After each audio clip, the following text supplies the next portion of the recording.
सत्याचा आवाज, खोट्याला चोप देणार. आपण पाहत आहात जनशक्ती लाईव्ह न्यूज. निर्भीड बातम्या, निडर पत्रकारिता.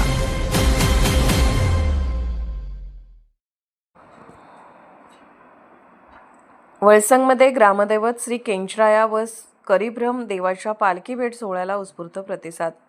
वळसंग येथे सालाबादप्रमाणे गुढीपाडव्याच्या पार्श्वभूमीवर ग्रामदैवत श्री केंचराया व करिब्रह्म देवाच्या पालखी भेट सोहळ्याचे आज मोठ्या उत्साहात आणि भक्तिभावपूर्ण वातावरणात आयोजन करण्यात आले. ढोल ताशांच्या गजरात, पारंपरिक वेशभूषेत सजलेले भाविक आणि जय केंचरायाच्या घोषणांनी संपूर्ण परिसर दुमदुमून गेला होता. या सोहळ्याला महिला, ज्येष्ठ नागरिक, युवक, युवती तसेच ग्रामस्थ मोठ्या संख्येने उपस्थित होते. सकाळपासूनच मंदिर परिसरात भाविकांची गर्दी उसळली होती. पालखी प्रस्थानापूर्वी देवाची विधिवत पूजा, आरती आणि अभिषेक करण्यात आला. त्यानंतर पालखी गावातील प्रमुख मार्गावरून मिरवणुकीच्या स्वरूपात फिरवण्यात आली. पालखी सोहळ्यादरम्यान पारंपरिक ढोल ताशा पथकाने आकर्षक वादन केले. टाळ मृदुंगाच्या गजरात वातावरण भक्तिमय झाले होते. अनेक ठिकाणी भाविकांनी पालखीचे स्वागत करून फुलांची उधळण केली. काही ठिकाणी प्रसाद व पाण्याचीही व्यवस्था करण्यात आली होती. या पालखी भेट सोहळ्याला विशेष धार्मिक आणि सांस्कृतिक महत्त्व असून ग्रामदैवत श्री केंचराया हे नवसाला पावणारे देव म्हणून परिसरात प्रसिद्ध आहेत. भाविक आपल्या मनोकामना पूर्ण झाल्यानंतर नवस फेडण्यासाठी येथे मोठ्या श्रद्धेने येतात. त्यामुळे दरवर्षी या सोहळ्याला मोठ्या प्रमाणात उपस्थिती पाहायला मिळते. कार्यक्रमाचे नियोजन ग्रामस्थ, देवस्थान समिती आणि युवक मंडळांनी एकत्रितपणे केले होते. शिस्तबद्ध नियोजनामुळे संपूर्ण सोहळा सुरळीत पार पडला. सुरक्षेच्या दृष्टीने स्वयंसेवकांनी योग्य ती काळजी घेतली होती. एकंदरीत वळसंग येथील हा पालखी भेट सोहळा धार्मिक उत्साह, परंपरा आणि सामाजिक ऐक्याचे प्रतीक ठरला असून गावाच्या सांस्कृतिक वैभवात भर घालणारा ठरला आहे.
जनशक्ती लाईव्ह न्यूज चॅनलला लाईक करा, शेअर करा आणि सबस्क्राईब करा.